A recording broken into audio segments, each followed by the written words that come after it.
ये आज के इस सुसमाचार की शुरुआत में हम देखते हैं कि एक व्यभिचारिणी स्त्री को फरीसी लोग लेके आते हैं यीशु मसीह के सामने ताकि वह उनके ऊपर दंड की आज्ञा बोले।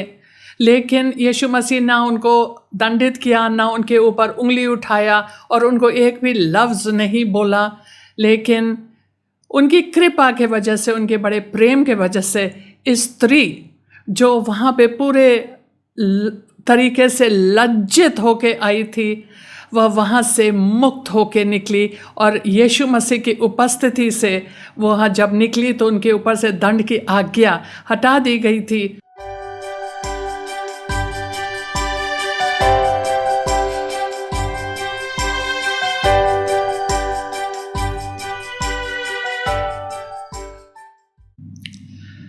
पिता परमेश्वर, आज के इस वचन को हम आपके हाथ में सौंपते हैं प्रभु।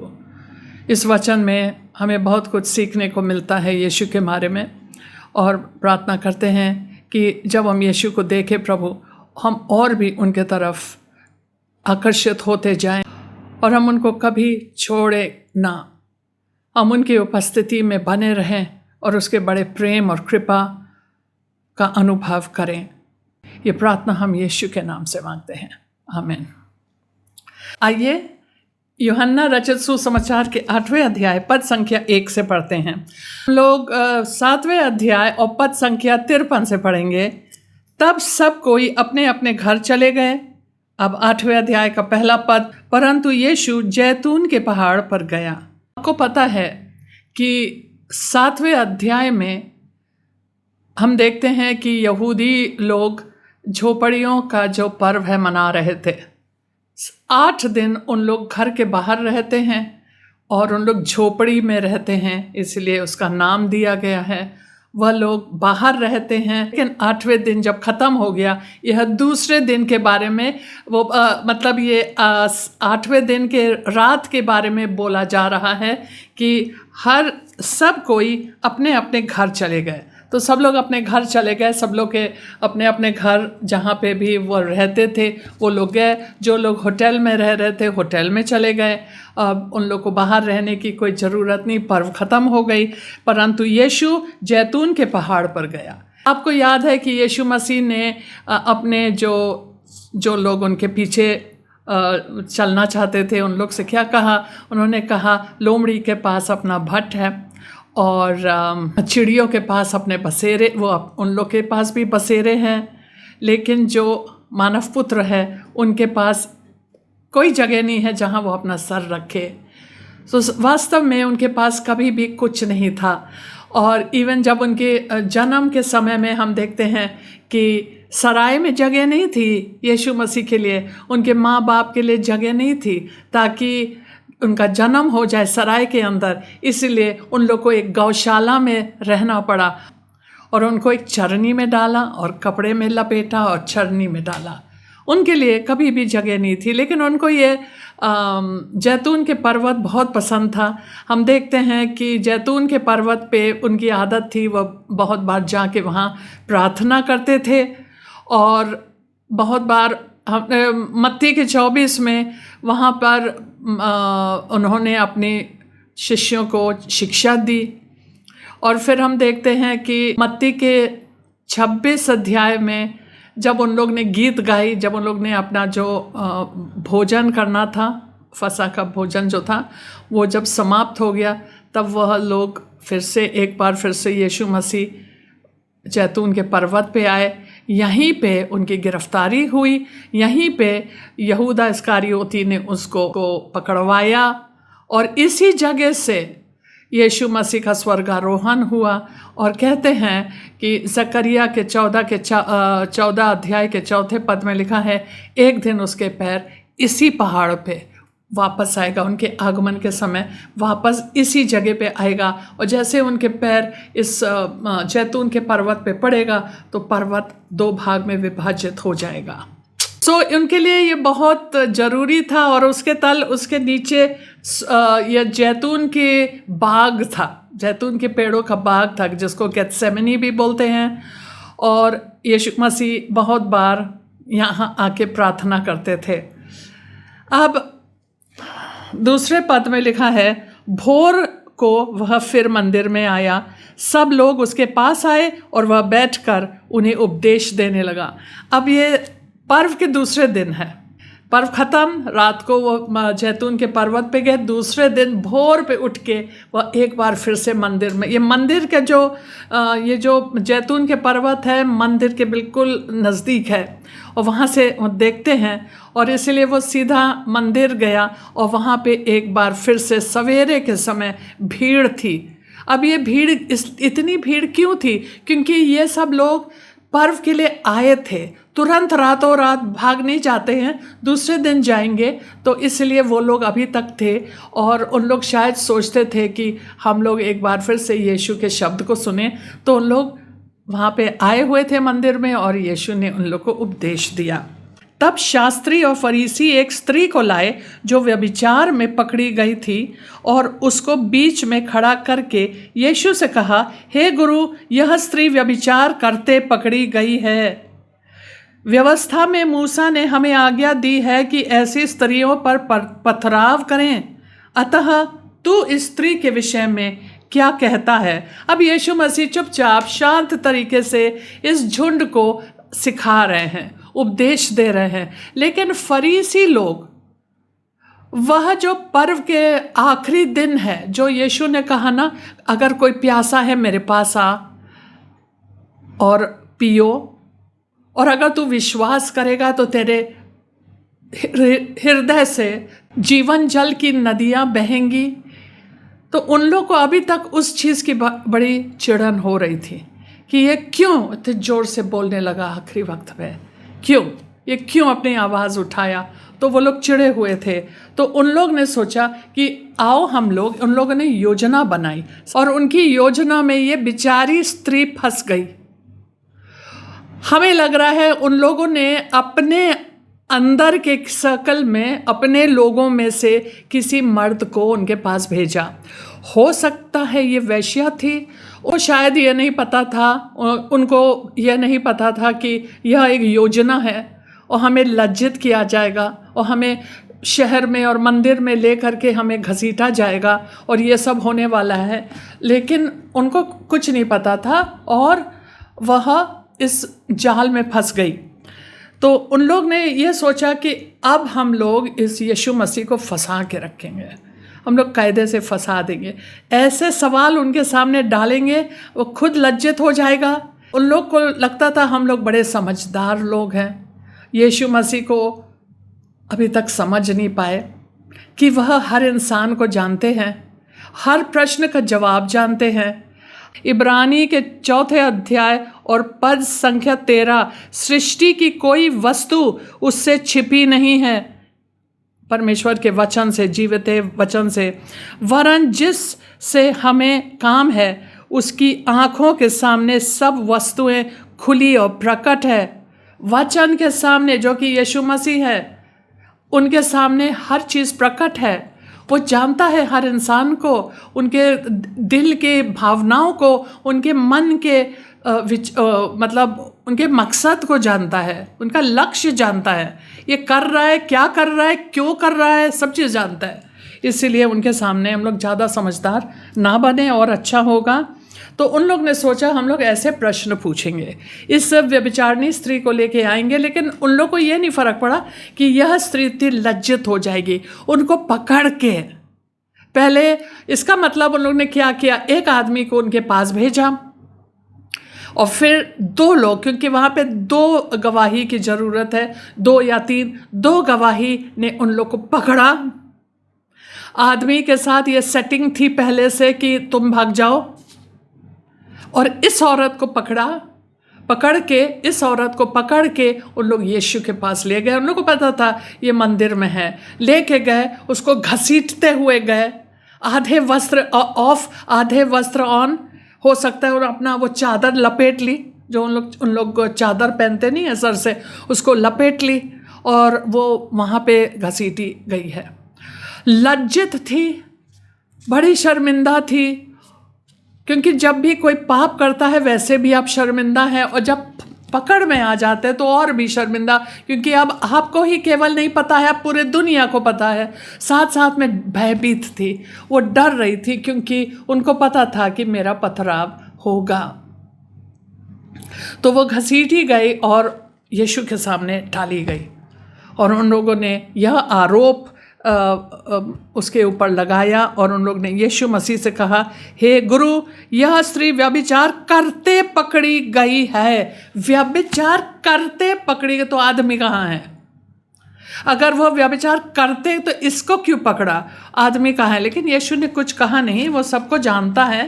तो उन लोगों ने कहा, व्यवस्था में मूसा ने हमें आज्ञा दी कि ऐसी स्त्रियों का पथराव करे, लेकिन अतः तू इस स्त्री के विषय में क्या कहता है? 6 पद, उन्होंने उसको परखने के लिए यह बात कही ताकि उस पर दोष लगाने के लिए कोई बात पाएं। दोष लगाने के लिए कोई बात। उन लोग ने पूछा, क्या हम लोग को इनका पथराव करना चाहिए? ये तो मूसा कहता है, आप क्या कहते हो? ये दुविधा में पड़ गए, क्योंकि अगर वो बोलते हाँ इसका पथराव होना चाहिए, जब ये व्यभिचार में पकड़ी गई है तो इनका पथराव जरूर होना चाहिए। तब 2 चीज़। पहली बात, रोमियो साम्राज्य के कानून के अनुसार कोई किसी को जान से मार नहीं सकता था किसी अपराध के लिए। कोई ये इजरायली लोग, ये यहूदी लोग नहीं मार सकते थे, उसके लिए मना था। वो किसी की जान नहीं ले सकते थे, पथराव नहीं कर सकते थे रोमियो कानून के अनुसार। अगर वो बोलता हाँ मारो, तो रोमियो कानून को तोड़ रहा है। दूसरी चीज़, यीशु ने हमेशा अपने मुंह से कहा कि मैं पापियों के लिए आया, इसीलिए आए कि तो उनका पथराव करे, इसीलिए आए कि तो उनके ऊपर उंगली उठाए और फिर उनको बेरहमी तरीके से उनको मार डालें, इसीलिए आप आए। वो फंस जाता अपने शब्दों में। और अगर वो बोलता पथराव मत करो, तो फिर वो मूसा के व्यवस्था को तोड़ रहा है। और वो लोग कहेंगे, देखा ये व्यवस्था के खिलाफ है, एक व्यवस्था के विरोध में खड़ा है। अभी तो उसने शब्बत के दिन किसी का चंगाई की, फिर उनसे कहा अपना खाट उठा, अब ये कह रहा नहीं पथराव नहीं होना चाहिए। जो भी यीशु कहता वह फंस जाते। उन्होंने सोचा हम लोग की यह योजना कितना कि हम लोग कितने समझदार लोग हैं। लेकिन परंतु यीशु झुककर उंगली से भूमि पर लिखने लगा। अब यह नहीं बताया गया है हमको कि वह क्या लिखने लगा, केवल वह झुक गया और भूमि पे लिखने लगा। आज जब मैं इसको पढ़ रही थी हिंदी में, तब ये शब्द उंगली मेरे मन में उभर के आया, ये शब्द उंगली। क्योंकि हिंदी में बोलते हैं, इंग्लिश में भी बोलते हैं कि आरोप में उन लोग उंगली उठाए हैं। आरोप, किसी के ऊपर आरोप लगा के उंगली उठाना, उन्होंने अपनी उंगली से लिखा। वैसे भी अगर हम ज़मीन पे लिखेंगे या तो हम एक डंडी से लिखेंगे या उंगली से लिखेंगे, तो वो अपने उंगली, जब उस मेरे मन में आया कि ये पक्का ज़मीन पे मिट्टी में ऐसा कोई चीज़ लिखा है ताकि उनके ऊपर आरोप लग जाए। मुझे लगा उंगली के वजह से, उंगली से भूमि पर लिखने लगा। 7वां पद, जब वे उससे पूछते रहे, वो कुछ नहीं बोले, लिखते रहे। हमें लग रहा है, अभी बताएंगे, जो हमें लगता है वो लिख रहे थे। जब वे उससे पूछते ही रहे तो उसने सीधे होकर उनसे कहा, तुम में जो निष्पाप हो वही पहले उसको पत्थर मारे। और फिर झुककर भूमि पर उंगली से लिखने लगे। हमें लग रहा है कि उन्होंने भी अपने उंगली से आरोप लगाया। आपको पता है, जो मुझे लगता है कि उन्होंने आदमी का नाम लिख लिया। जो आदमी था इस औरत के साथ, हमें लग रहा है उन्होंने, मुझे जो लगा जब मैं प्रार्थना कर रही थी, कि उन्होंने उनका केवल नाम लिख लिया, जो भी नाम था उसका। सपोजिंग उनका नाम मत्ती था, मत्ती लिख लिया। मतलब मत्ती कहाँ? क्योंकि लेव्य व्यवस्था के शायद अध्याय 20 के 10 पद में, पद संख्या 10 में ऐसा लिखा है कि अगर कोई आदमी किसी स्त्री के साथ, जो गैर स्त्री मतलब वो उनकी पत्नी ना हो, उसके साथ व्यभिचार में पकड़ा जाए तो व्यभिचारी और व्यभिचारिणी दोनों को पथराव के द्वारा मारा जाए। तो वो व्यभिचारी कहाँ था? क्या एक ये अकेली व्यभिचार कर रही थी कि उनको अकेले ले आए? तो हमें लग रहा वो हाथ से लिख रहा था, या तो वो लिख रहा था लेव्य व्यवस्था। तुम जानते हो वहाँ क्या लिखा हुआ है? ये कानून, ये वो, उसमें क्या लिखा है? पूरा कानून पढ़, पूरा कानून कर, जो व्यवस्था में लिखा है। या फिर उसने दूसरे बार जब लिखा हो आदमी का नाम लिखा होगा। व्यभिचारी, हम जानते हैं व्यभिचारी कौन था, तुम ही में से एक था, इसलिए उसको छुटकारा दिया गया, उसको छोड़ दिया गया। कोई और बंदा होता लेके उसको भी लेके आते, लेकिन कोई और था नहीं था, तुम ही लोगों में से था। तो उनके सारे बातों को उन्होंने प्रकट कर दी और उन लोग डर गए। और फिर अब यह है कि अब तुम अपराधी हो। तब यीशु ने कहा तुम में, क्योंकि वो लोग पीछे पड़े थे, बताइए रब्बी, बताइए, ये प्रभु बताइए क्या किया जाए उसके साथ। तब उन्होंने पढ़ा, अरे भैया ये तो मामला गड़बड़ है, यहाँ पे सब जानता है। तब उन लोग ने, यीशु सीधे होकर जब बोला तुम में जो निष्पाप हो, तुम लोग को पता है तुम लोग ने क्या किया, तुम्हें पता है तुम्हें आदमी को लाना है, तुम्हें पता है कि जो तुम कर रहे हो आधा अधूरा कर रहे हो, तुम्हें पता है कि ये तुम्हारी योजना है, हमको फंसाने के लिए ये तुम्हारी योजना है, तुम भी व्यवस्था को नहीं पूरा कर रहे हो, तुम आधा व्यवस्था करना चाह रहे हो, दोनों को मारना है, एक को नहीं मारना है, पहले तुम सही काम करो। तुम में से जो निष्पाप हो वही पहले उसको पत्थर मारे। और फिर झुक कर भूमि पर उंगली से लिखने लगा, ये दोबारा लिखने लगा। परंतु वे यह सुनकर बड़ों से लेकर छोटों तक एक एक करके निकल गए। बड़ों से लेकर छोटे तक इसलिए क्योंकि बड़े की प्लानिंग थी ये। बड़े बड़े फरीसी, बड़े बड़े महायाजक से उन लोग की प्लानिंग थी, ऐसे फंसाएंगे उनको, कायदे से फंसाएंगे। अब वो उनका कोई निकलने का कोई रास्ता नहीं, इधर बोलेगा तो भी फंसेगा, उधर बोलेगा तो भी फंसेगा, फंसेगा जरूर। तो उन लोग ने, पहले वाले ने पत्थर फेंका, चला गया, दूसरे ने फेंका, सबके हाथ में पत्थर थे और एक एक ने पत्थर को फेंक फेंक के बड़े से लेके छोटे तक सब चले गए। छोटे में उन लोग को ज़्यादा वो नहीं था, उन लोग झुंड में बुलाए गए, आओ चलो चिल्लाओ वहाँ पे। बड़ों को बुरा लगा उनके लिखने से। बड़े धर्मी लोग बनते हैं ना, तो उन लोग सब पाखंडी होते हैं, तो उन लोग लज्जित हो गए। यीशु अकेला रह गया और स्त्री वहीं बीच में खड़ी रह गई। अब अकेली है, वो सुन रही होगी, डर रही होगी, कांप रही होगी, सुन रहे कि एक एक पत्थर गिराया जा रहा है, मेरे ऊपर नहीं लग रहा है, जमीन पे गिराया जा रहा है। तब यीशु ने सीधे होकर उससे कहा, हे नारी, वे कहाँ गए? कहाँ गए जो तुम्हारे ऊपर आरोप लगा रहे थे? क्या किसी ने तुझ पर दंड की आज्ञा ना दी? मतलब किसी ने तुम्हारे ऊपर पत्थर नहीं मारे, दंड की आज्ञा नहीं दी? उसने कहा, हे प्रभु, किसी ने नहीं। यीशु ने कहा, मैं भी तुझ पर दंड की आज्ञा नहीं देता, जा और फिर पाप ना करना। पहली बात, जब हम यीशु के पास आते हैं, पहली चीज़ यह है कि यीशु मसीह हमारे एक एक पाप को देखता है। लेकिन क्योंकि हम अपने पाप से लज्जित हैं, हम अपने पाप से दुखी हैं और हम अपने पाप से छुटकारा चाहते हैं और हम रो रहे हैं। बहुत से लोग केवल इसलिए रोते हैं क्योंकि फंस गए, लेकिन यीशु मसीह हर इंसान के दिल को जानता है। इस औरत का दिल को परख लिया उसने, इसलिए उसने कहा, हे नारी, हम भी तुम्हें दंड की आज्ञा नहीं देते हैं, लेकिन अब जा और ये चीज़ दोबारा ना कर, पाप मत करो, पाप मत करो। वो पाप को हल्के में नहीं लेते थे यीशु मसीह,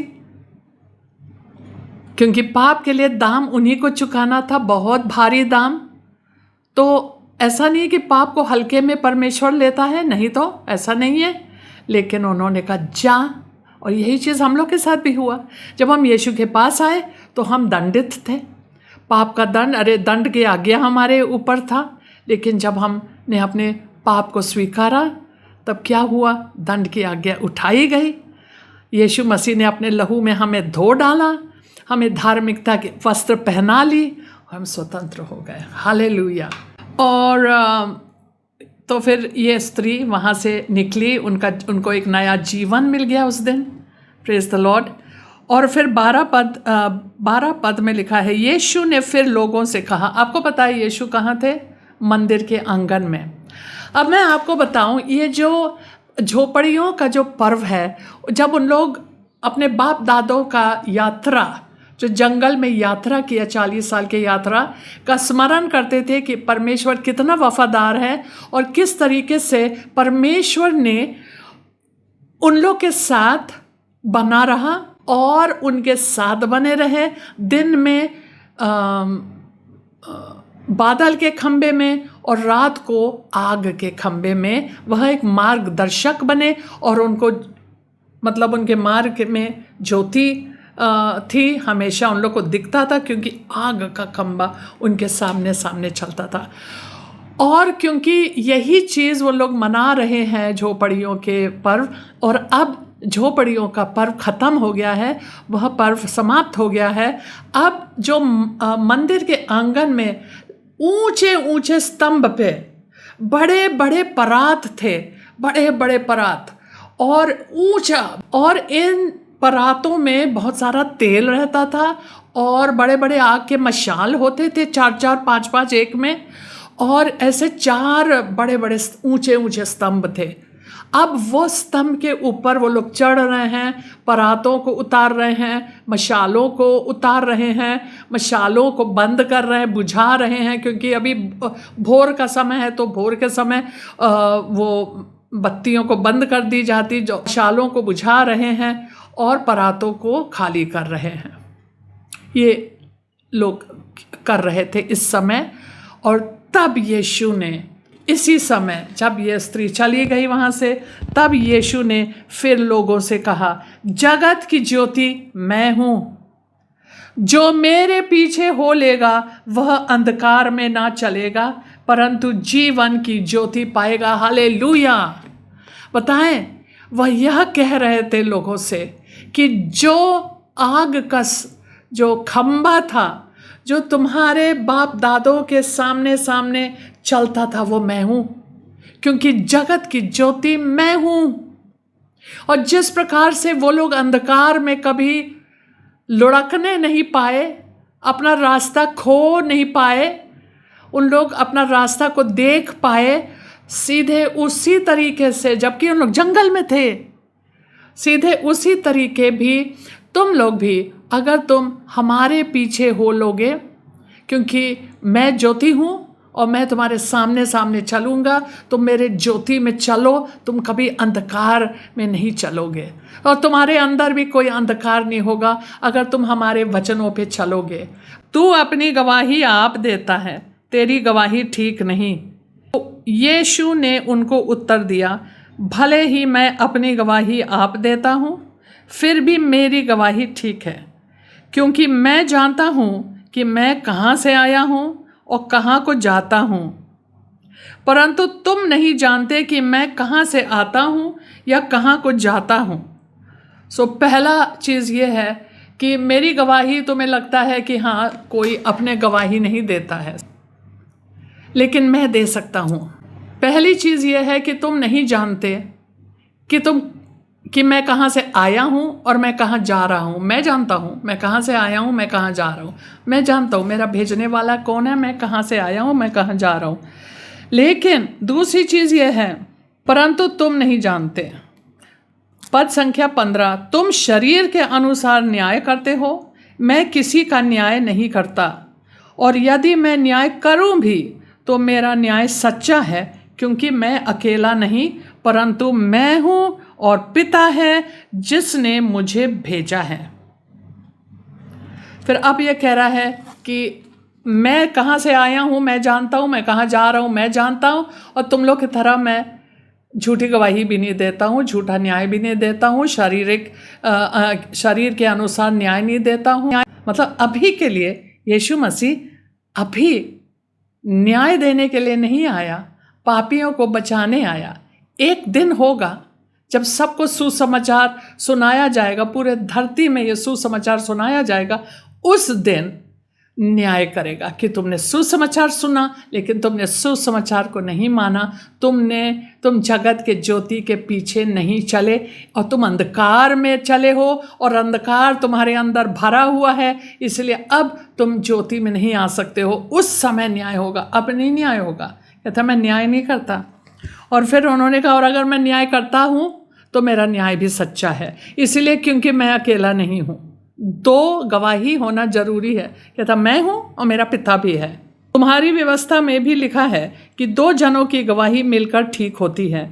एक तो मैं आप अपनी गवाही देता हूँ और दूसरा पिता मेरी गवाही देता है जिसने मुझे भेजा है। तो हम लोग 2 हैं, बहुत है। उन्होंने उससे कहा, तब फिर वो बोलने लगे ठीक है, तुम अपने पिता के बारे में ज़्यादा बोल रहे हो, आइए हम लोग तुम्हारे पिता के बारे में बातचीत करें। वो लोग यीशु के पिता को जानना नहीं चाहते थे, वह उनको ठट्टे में उड़ाना चाहते थे, क्योंकि अफवाहें उड़ी हुई थी। लोग ने कहा था, ये अफवाह थी कि इनकी मां, उनकी शादी नहीं हुई और वह गर्भवती हुई।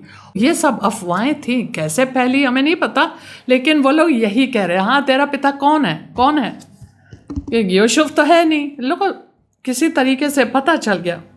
19 पद, उन्होंने उससे कहा तेरा पिता कहाँ है? यीशु ने उत्तर दिया, ना तुम मुझे जानते हो ना मेरे पिता को।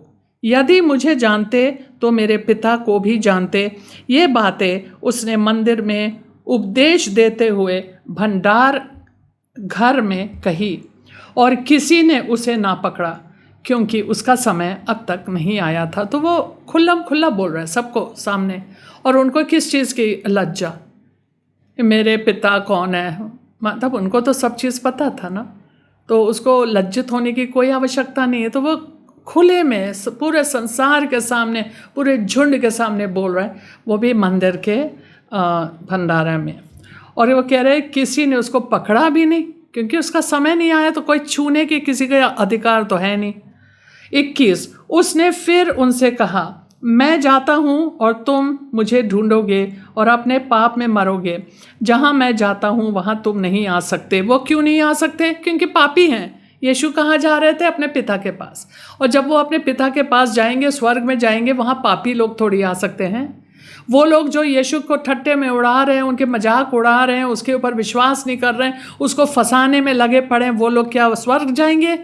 तो कहते हैं मैं जहाँ जा रहा हूँ वहाँ तुम नहीं आ सकते, तुम अपने पाप में मरोगे, क्योंकि तुमने विश्वास नहीं किया कि मैं जो बोल रहा हूँ मैं कौन हूँ, तुम विश्वास नहीं कर रहे हो। 22, इस पर यहूदियों ने कहा, क्या वह अपने आप को मार डालेगा जो कहता है जहाँ मैं जाता हूँ वहाँ तुम नहीं आ सकते? अब इन लोग की सोच वही शारीरिक वाला सोच, अपने को मार डालेगा इसलिए हम लोग नहीं जा सकते, क्या है पता नहीं क्या बोल रहे थे। उसने उनसे कहा, तुम नीचे के हो, मैं ऊपर का हूँ, तुम संसार के हो, मैं संसार का नहीं, इसलिए मैंने तुमसे कहा कि तुम अपने पापों में मरोगे, क्योंकि यदि तुम विश्वास ना करोगे कि मैं वही हूँ तो अपने पापों में मरोगे। तो फिर एक बार फिर से उन्होंने यही चीज़ दोहराई और बोला उन लोग को, तुम लोग इस संसार के हो, इस संसार का जो ईश्वर है वो तो शैतान है, उन्होंने तुम्हारे आंखों पे पट्टी बांध रखी है। ये पौलुस बोलते हैं 2 कुरिन्थी 4 अध्याय 4 वचन, तो उसमें लिखा है कि तुम्हारे आंखों में पट्टी बंधी हुई है, तुम लोग को कुछ नहीं पता, तुम इस दुनिया के हो, मैं इस दुनिया का नहीं हूँ, तुम इस संसार के हो, मैं नहीं हूँ यहाँ से, मैं ऊपर से हूँ, तुम लोग ऊपर से कहीं से नहीं हो, तुम नीचे से हो। कहते तुम तो नरक के हो, क्योंकि तुम्हारा बाप शैतान है। बेसिकली यही कह रहे थे, तुम्हारा बाप जब नरक का स्वामी है तो तुम वहीं के हो, तुम नरक के हो, हम जो है ऊपर से हैं। तो जब हमारी बात तुम्हें वैसे भी कुछ समझ में नहीं आएगी, तो उन्होंने कहा तो तू कौन है? 25 में उन्होंने उनसे कहा तू कौन है? यीशु ने उनसे कहा, वही हूँ जो प्रारंभ से तुमसे कहता आया हूँ। मैं प्रारंभ से बोल रहा हूँ, जीवन की रोटी मैं हूँ, जगत की ज्योति मैं हूँ, जीवन जल का जो श्रोता है मैं हूँ, परमेश्वर का पुत्र मैं हूँ। वो उद्धार करता, वो मसीहा, वह नबी मैं हूँ। तुम्हें समझ में नहीं आ रहा है। हमारे विषय में मुझे बहुत कुछ कहना और निर्णय करना है, परंतु मेरा भेजने वाला सच्चा है और जो मैंने उससे सुना है वही जगत से कहता हूँ। कहता मैं तो तुम्हारे ऊपर न्याय करना चाहता हूँ, मैं तुम्हारे बारे में बहुत कुछ बताना है अभी और बहुत सारे निर्णय लेना है, लेकिन मैं अपने भेजने वाला का सुनता हूँ और उन्हीं जो वो कहता है मैं वही करता हूँ। वे यह ना समझे कि हमसे पिता के विषय में कहता है। तब यीशु ने कहा, जब तुम मनुष्य के पुत्र को ऊंचे पर चढ़ाओगे तो जानोगे कि मैं वही हूँ। मैं अपने आप से कुछ नहीं करता, परंतु जैसे मेरे पिता ने मुझे सिखाया वैसे ही ये बातें कहता हूँ। बार बार यही कहता है, जो मेरे भेजने वाले ने हमने बताया है वही मैं कहता हूँ। मैं खरा हूँ, मैं झूठा नहीं हूँ, मैं अपने पिता की महिमा चाहता हूँ। उन्होंने कहा, लेकिन जब तुम मनुष्य के पुत्र को अर्थात हमें ऊंचे पे चढ़ाओगे तो जानोगे कि मैं वही हूँ। अब इसका अर्थ नहीं है कि वो उनकी आराधना करेंगे और उनको ऊंचा चढ़ाएंगे, जैसे हम लोग बोलते हे परमेश्वर तेरे नाम को हम ऊंचा चढ़ाते हैं, ऐसे नहीं। वह अपने मौत के बारे में बता रहे थे कि जब तुम हमें क्रूस पे ऊंचा चढ़ाओगे, ना वह ऊपर रहेगा ना वो धरती पे रहेगा, वो बीच में लटका रहेगा। उस दिन जब वो काम करोगे, जब तुम हमें मार डालोगे, जब मैं मर जाऊंगा, जब मैं दफनाया जाऊंगा, जब मैं तीसरे दिन जलाया जाऊंगा और जब मेरा स्वर्गारोहण हो जाएगा, जब मैं यहाँ से निकल बनूंगा, तब तुम जानोगे कि मैं वही हूँ। उस दिन तुम जान जाओगे, क्योंकि उस दिन तुम देखोगे हजारों हजारों लोग तुम्हें छोड़ रहे हैं, हजारों हजारों लोग मेरे पीछे आ रहे हैं, हजारों लोग इस शिक्षा को ग्रहण कर रहे हैं, हजारों लोग इस जगत की ज्योति के पीछे चल रहे हैं। उस दिन तुम लोग जान जाओगे, उस दिन तुम कुछ कर भी नहीं पाओगे। उस दिन तुम जानोगे कि मेरे पिता ने मुझे सिखाया वैसे ही मैंने बातें कहता हूँ। मेरा भेजने वाला मेरे साथ है, उसने मुझे अकेला नहीं छोड़ा, क्योंकि मैं सर्वदा वही काम करता हूँ जिससे वह प्रसन्न होता है। 30 वह ये बातें कह ही रहा था कि बहुतों ने उस पर विश्वास किया। जैसे जब हम वचन को सुनते हैं, बहुत लोग विश्वास करते हैं, बहुत लोग नहीं करते हैं। तब यीशु ने उन यहूदियों में जिन्होंने उस पर विश्वास किया था कहा, यदि तुम मेरे वचन में बने रहोगे तो सचमुच मेरे चेले ठहरोगे। तुम सत्य को जानोगे और सत्य तुम्हें स्वतंत्र करेगा। इन वचनों के साथ आज का यह बाइबल स्टडी को मैं समाप्त करती हूँ। आप सबको जय मसीह।